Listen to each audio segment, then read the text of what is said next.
நாளைக்கான வீடியோ வந்துருச்சுங்க. வீடியோ வந்து சூப்பரா இருக்கு. நம்ம ரகுராம் இருக்கார்ல, ரகுராமுக்கு வந்து உயிருக்கே ஆபத்தான நிலைமைக்கு போயிட்டாரு அப்படின்னு தாங்க சொல்லணும். இன்னொரு பக்கம் பார்த்தா, நம்ம கதிர் இருக்கார்ல, கதிர் வந்து கார்த்திய போய் அவங்க வீட்லயே வச்சு அடிக்கிறாரு அப்படின்னு தாங்க சொல்லணும். அதெல்லாம் பார்க்குறப்போ சேனல மட்டும் மறக்காம லைக் அண்ட் சப்ஸ்கிரைப் மட்டும் பண்ணிருங்க. ஃபர்ஸ்ட் எடுத்த உடனேயுமே வந்து கார்த்தி வந்து உள்ள வர்ற மாரி தான் காட்டிக்கிட்டு இருக்காங்க. உள்ள வந்தோனே தனம் அத பார்த்துட்டு, "நீங்க எதுக்கு இங்க வந்தீங்க? நீங்க எதுக்கு இங்க வந்தீங்க?" அப்படிங்கிற மாரி கேட்டுக்கிட்டு இருக்காங்க. "என்னத்த நான் பேசிக்கிட்டு இருக்கேன்? நான் எதுக்கு இங்க வந்தேனா? நான் உன்னைய லவ் பண்றேன். உன்னைய பார்க்கணும்னு சொல்லிட்டு வந்திருக்கேன்." அப்படிங்கிற மாரி சொல்லிட்டு இருக்காங்க. இங்க பாருங்க, நம்ம 2 பேரும் லவ் பண்ணது என்னமோ உண்மதான். அது வந்து என் கல்யாணத்துக்கு முன்னாடி. இப்ப எனக்கு கல்யாணம் ஆயிடுச்சு. வீட்ல பார்த்தா என்ன நெனைப்பாங்க? "கல்யாணம் ஆன பொண்ணு வீட்டுக்கே நீங்க வருவீங்களா?" அப்படிங்கிற மாரி கேட்டுக்கிட்டு இருக்காங்க. எனக்கு வேற வழி தெரியல நான் உன்னைய பார்க்கணும் போல இருந்துச்சு. அதான் வந்தேன் அப்படிங்கிற மாரி சொல்லிக்கிட்டு இருக்காங்க. இங்க பாருங்க, இதெல்லாம் ரொம்ப தப்பு. நீங்க ஒரு பொண்ண கல்யாணம் பண்ணிட்டு வேற வழிய பாருங்க. என்னையவே வந்து நீங்க வந்து டார்ச்சர் பண்ணாதீங்க அப்படிங்கிற மாரி சொல்லிக்கிட்டு இருக்காங்க. என்னத்த நான் பேசிக்கிட்டு இருக்கேன்? அப்ப நம்ம லவ் பண்ணதெல்லாம் என்ன? நான் உன்னைய டார்ச்சர் பண்றேனா? இப்ப பாரு, நீ வந்து என்கிட்ட பேசலனா, நான் உன் மேல எவ்வளோ லவ் வச்சிருக்கேன்னு சொல்லிட்டு இப்ப காட்டுறேன் பாருன்னு சொல்லிட்டு, கையில வந்து ஒரு கத்தி வச்சிருக்காங்க. அத வச்சு கையில ஒரு கோட போட்டுறாங்க. போட்டுட்டு "பாத்தியா, பாத்தியான்னு" சொல்லிட்டு கத்திக்கிட்டு இருக்காங்க. ரத்தம் வேற கொட்டிக்கிட்டு இருக்கு. "ஐயோ! என்னங்க பண்றீங்க? என்னங்க பண்றீங்க?" அப்படின்னு சொல்லிட்டு கத்திக்கிட்டு இருக்காங்க. பார்த்தா அங்கிட்டு கதவு வந்து யாரோ தட்டுற மாரி சத்தம் கேட்குது. யாருன்னு பார்த்தா நம்ம ஜானகி கதவ தட்டுறாங்க.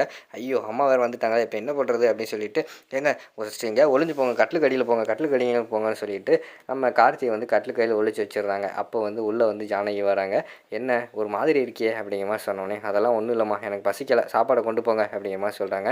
"என்னது நைட்டு சாப்பிடாம எப்படி நைட் தூங்க முடியும்? ஒழுங்கா சாப்பிடு. சாப்பிட்டுட்டு அதுக்கடுத்து தூங்கு." அப்படிங்கிற மாரி சொல்றாங்க. "இல்லம்மா எனக்கு வேண்டாம்." அப்படிங்கிற மாரி சொன்னோனே, "ஒழுங்கா சாப்பிட்ற அவ்வளோதான் பிடி." அப்படின்னு சொல்லிட்டு ஜானகி வந்து வெளியில போறாங்க. அந்த நேரத்தில கதிர் வந்து உள்ள வராரு. உள்ள வந்தோனேயும், சார்ஜர் வச்சிருக்கேன். அத எடுக்கிறதுக்கு வந்தேன்." அப்படிங்கிற மாரி சொன்னோனே, "சரி, சரி எடுத்துட்டு போ." அப்படிங்கிற மாரி சொன்னோனே, "சரி அத்த." அப்படின்னு சொல்லிட்டு டக்குனு இங்கிட்டு கீழ குனிஞ்சு பார்க்காங்க. பார்த்தா சார்ஜர் வேற கீழ விழுந்துருது. கீழ குனிஞ்சு பார்த்தா கார்த்தி இருக்காரு. கார்த்திய பார்த்துட்டு ஜானகி பார்க்காங்க. சரி தேவையில்லாத பிரச்சனை வேண்டாம்னு சொல்லிட்டு அவர் மௌனமா வந்து வெளியில போயிடுறாங்க. ஜானகி வெளியில போயிடுறாங்க. கதவ பூட்டிட்டு டக்குனு அதுக்கடுத்து வந்து நம்ம கார்த்தி வந்து வெளியில வராரு. வெளியில வந்தோனே, "இங்க பாரு தனா, நாளைக்கு நான் உனக்காக வந்து நான் கோயில்ல வெயிட் பண்ணுவேன். கோயிலுக்கு வந்துரு." அப்படிங்கிற மாரி சொல்றாங்க. "ஏங்க என்னங்க நெனச்சுக்கிட்டு இருக்கீங்க? எனக்கு கல்யாணம் ஆயிடுச்சு. கோயிலுக்கு வந்துடா. என்ன பேசிக்கிட்டு இருக்கீங்க? தெரிஞ்சு தான் பேசுறீங்களா?" அப்படிங்கிற மாரி கேட்காங்க.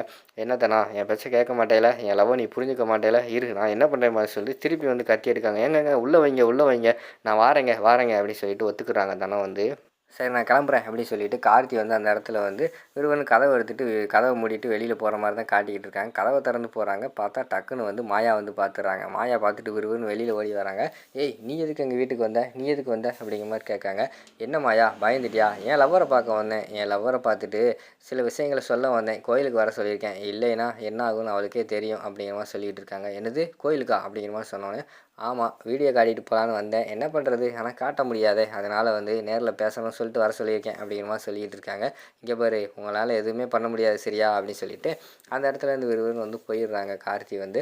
என்ன பண்ணுறது, அந்த வீடியோ ஆதாரம் வேற அவன்கிட்ட சிக்கிக்கிட்டு இருக்கு. அதை வச்சுக்கிட்டு இப்படி பிளாக்மெயில் பண்ணிக்கிட்டு இருக்கானே, ஃபஸ்ட்டு அதை எடுக்கணும் அப்படின்னு சொல்லிட்டு மாயா வந்து பிளான் போட்டுக்கிட்டு இருக்காங்க. அடுத்து பார்த்தா நம்ம இவர் இருக்கார்ல, சாப்பிடாமே இருக்கிற மாதிரி தான் காட்டிக்கிட்டு இருக்காங்க. நம்ம இவர் ரகுராம் வந்து யாரோ சாப்பாடு கொடுக்காங்க, சாப்பிட மாட்டேன்னு சொல்லிட்டு உட்காந்துருக்காங்க. டக்குன்னு பார்த்தா அவருக்கு வந்து உடம்பு சரியில்லாமல் ஆயிடுது. அந்த இடத்துக்கு வந்து பத்மா வந்து பார்க்காங்க. "அண்ணே என்னாச்சுண்ணே, காய்ச்சல் வந்துருச்சு, உடம்பெல்லாம் வேர்த்து இருக்குன்னு" சொல்லிட்டு டாக்டரை வந்து கூப்பிட்டு விட்றாங்க. டாக்டர் வந்து கொஞ்ச நேரம் கழிச்சு வராரு. வந்துட்டு வந்து ரகுராம் வந்து ஃபுல்லா செக்கப் பண்ணி பார்க்காரு. செக்கப் பண்ணி பார்த்துட்டு, "என்ன மேடம் வீட்ல வந்து இத்தன பேர் இருக்கீங்க.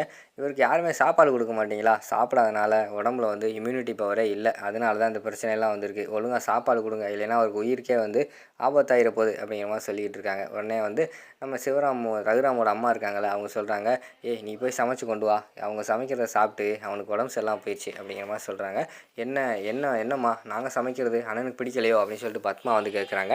பிடிக்கலன்னு சொல்லல. அவன் வந்து ஜானகி சமைச்சத சாப்பிட்ட வரைக்கும் அவனுக்கு நல்லா இருந்துச்சு. இப்போ அவனுக்கு உடம்பு சரியில்லாம போயிடுச்சுல்ல, அதனால தான் அவள சமைக்க சொல்லியிருக்கேன்ப்பா அப்படிங்கிற மாரி சொன்னோனே, சரின்னு சொல்லிட்டு ஜானகி வந்து வேகமா போய் நல்லா சமைக்க ஆரம்பிச்சிடுறாங்க.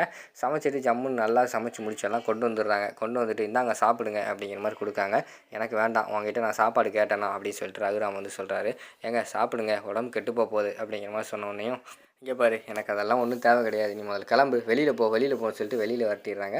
வெளியில வந்துட்டு அவங்க அத்தைக்கிட்ட சொல்றாங்க. "அத்தை பாருங்க அத்தை, என் சாப்பாட சாப்பிட மாட்டேங்காரு. நீங்களாவது சொல்லுங்க அத்தை." அப்படிங்கிற மாரி சொன்னோனே, சரி வான்னு சொல்லிட்டு உள்ள வராங்க. உள்ள வந்தோனே, "ஏப்பா ரகு, ஏன்பா சாப்பிட மாட்டேங்க? சாப்பிடுப்பா. எனக்கு என்னமோ ஜானகி பண்ணது கோவம் தான். அவ மேல கோவம் இருக்க தான் செய்யுது. அதுக்காக நம்ம இப்படியெல்லாம் பண்ணக்கூடாதுப்பா. சாப்பாட வந்து பழிக்கக்கூடாது. ஒழுங்கா சாப்பிடு." அப்படிங்கிற மாரி சொல்லிக்கிட்டு இருக்காங்க.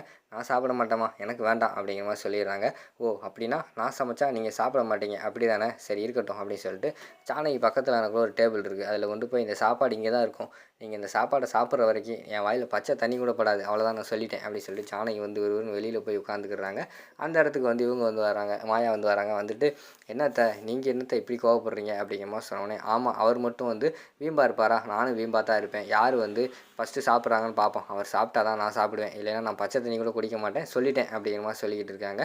அதெல்லாம் ரகுராம் கேட்டுட்டு அமைதியாகவே இருக்கிற மாதிரி தான் காட்டிக்கிட்டு இருக்காங்க. அடுத்து பார்த்தா நம்ம வெளியில் பொது இடத்துல வந்து கதிர் வெளியில் போயிருக்காரு. அங்கே வச்சு கார்த்தியை பார்த்துடுறாங்க. கார்த்தி சும்மா இருக்காமல் வந்து வம்பிழுத்துக்கிட்டு இருக்காரு. ஏய் எப்புட்றா இருக்கா என் லவ்வரு அப்படிங்கிற மாதிரி சொன்னோன்னே, என்னடா சொன்னேன் அப்படி சொல்லிட்டு கோவப்படுறாங்க. ஏய் இரு இரு, அவள் இன்னும் கொஞ்ச நாளில் என் பொண்டாட்டியாகவே ஆக போகிறா, அதுக்குள்ளே இருக்கு இவ்வளோ டென்ஷன் ஆகிக்கிட்டு இருக்க, நீ ஒன்றும் கவலைப்படாத, இன்னும் கொஞ்ச நாள் தான் மாமே, அதுக்கடுத்து அவள் என் பொண்டாட்டி அப்படிங்கிற மாதிரி சொல்லிட்டு அந்த இடத்துல வந்து கோவப்பட்டு ஒருவரும் போகிற மாதிரி தான் காட்டிக்கிட்டு இருக்காங்க. பின்னாடி கதிர் வந்து ஃபாலோ பண்ணிட்டு போகிறாரு. அவங்க வீட்டில் புவனேஸ்வரி, அதுக்கடுத்து அவங்க அண்ணன் எல்லாருமே இருக்காங்க. அந்த இடத்துல கார்த்தி இருக்காரு. விறுவிறுன்னு கோவத்தில் போய் கார்த்தியை வந்து படார் படார்னு கன்னத்திலே அரைஞ்சிட்டு விறுவிறுன்னு பைக் எடுத்துகிட்டு வர்ற மாதிரி தான் காட்டிக்கிட்டு இருக்காங்க. அவங்க 3 பேர் தகச்சு போய் நின்றுட்டு இருக்காங்க. என்னடா நடக்குது அப்படின்னு சொல்லிட்டு. அதோட பார்த்துக்கிட்டிங்கன்னா அந்த எபிசோட வந்து முடிச்சிடுறாங்க.